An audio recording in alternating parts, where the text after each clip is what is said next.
we're going to blow the hell out of these people. This regime is in a death row now. It is going to be on its knees. It's going to fall. Breaking news overnight, Republican South Carolina Senator Lindsey Graham has died at 71 years old. What's up, YouTube?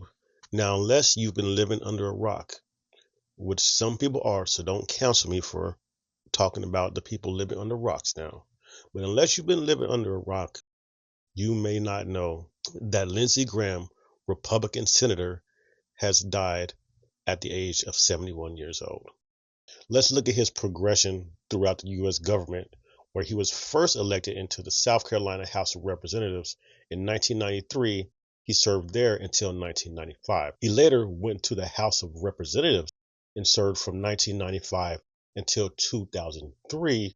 He was then elected into the U.S. Senate, where he served from 2003 until 2026 until Saturday, July 11th, 2026, when he passed away. Now, Lindsey Graham wasn't always the guy that you see now. He first started as a very open-minded guy, seemingly wanting to work for the people. Senator Lindsey Graham was one of the most influential lawmakers Washington has ever seen. The first in his South Carolina family ever to go to college, Graham was elected to the House of Representatives in 1994. He came to prominence serving as a trial manager in the impeachment of President Bill Clinton. You don't even have to be convicted of a crime to lose your job in this constitutional republic. After nearly a decade in the House, Graham was then elected to the Senate, where he developed a close relationship with longtime Senator John McCain, the two hitting the trail frequently together in 2000 during McCain's first presidential bid. Later teaming up on hawkish foreign policy stances, but also as part of a major push for bipartisan immigration reform in 2013. That Senate-passed bill failed in the House, but the friendship between McCain and Graham endured, Graham delivering this moving tribute after Senator McCain's death in 2018. And the reason we're talking about him today, and the reason I'm crying, is because he was successful in spite of his failures. A lot of you may have never seen that side of Lindsey Graham. He was definitely a big fan of late Senator John McCain. He attended a funeral. He had a lot of nice things to say about John McCain. And it seems that when he got into public office to begin with, that as a Republican, he was for the people. He even went up against Donald Trump in the 2015 election. Let's see what he said about that. Senator Lindsey Graham was one of the most consequential senators in U.S. history. He actually ran against then candidate Trump all the way back in 2015. The bottom line is that I believe Donald Trump would be an absolute, utter disaster for the Republican Party, destroy conservatism as we know it. We would get wiped out, and it would take generations to overcome a Trump candidacy. We can lose an election, but I don't want us to lose our heart and soul. Well, I want to talk to the Trump supporters for a minute. I don't know who you are, and I don't know why you like this guy. I think what you like about him, he appears to be strong when the rest of us are weak. He's a very successful businessman, and he's going to make everything great. He's going to take all the problems of the world and put them in a box and make your life better. That's what he's selling. Here's what you're buying. He's a race-baiting, xenophobic, religious bigot. He doesn't represent my party. He doesn't represent the values that the men and women who wear the uniform are fighting for. I've been in the Air Force for 33 years. I retired this June. As you can see, he was in opposition of Donald Trump from the beginning. You could see what he said about him being a xenophobic, religious bigot. I mean, he had a lot of bad things to say about Donald Trump, which, you know, at that time in 2015, a lot of the Republican Party stood behind him. But then something happened. I feel good about the Republican Party. I feel good about where we're going as a nation. We're killing all the right people and we're cutting your taxes. Trump is my favorite president. We've run out of bombs. We didn't run out of bombs in World War II. And they flattened Gaza. Just flatten it. We flattened Berlin. We flattened Tokyo. Were we wrong to drop an atomic bomb to end the Japanese reign of terror? Were we?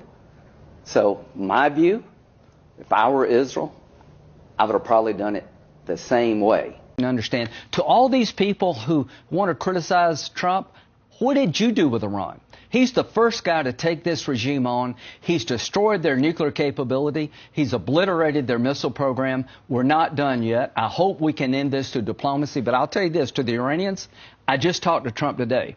If you don't take this deal, you're going to regret it. Oh, how the tides have changed. And with a lot of Republican lawmakers, they soon learn that if you didn't fight with Trump, then you're going down. So we see that Lindsey Graham had a change of heart, and that led to the Lindsey Graham that we all know today. Very staunch against the Democratic Party, very pro-war, very pro-Israel, and he saw Donald Trump as a god. We're going to blow the hell out of these people. This regime is in a death row now. It is going to be on its knees. It's going to fall. Are you going to support the president's request for a $1.5 trillion budget defense in 27? And will you respond yes to a potential supplemental defense package of $50 billion from the Pentagon? Yes to both. We need it. We want the strongest military to end the wars quickly. Look what we're doing here. We've lost 6 soldiers. God bless them. We're devastating the enemy. I'm not looking for a fair fight. If we get in a fight, I want to win it. I want to win it quick. I'm in Miami. You see this hat?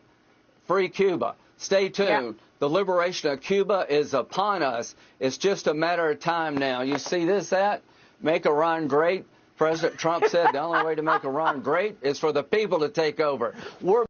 And as you can see, he was totally eradicated, turning into the person that most people despise today. Very pro-Trump, very pro-war, very pro-Israel, very anti-democratic, and it seemed that he was very anti-democratic society. I don't like to speak ill of the deceased, so I'll keep my personal comments to myself. How you guys are viewing the death of Lindsey Graham?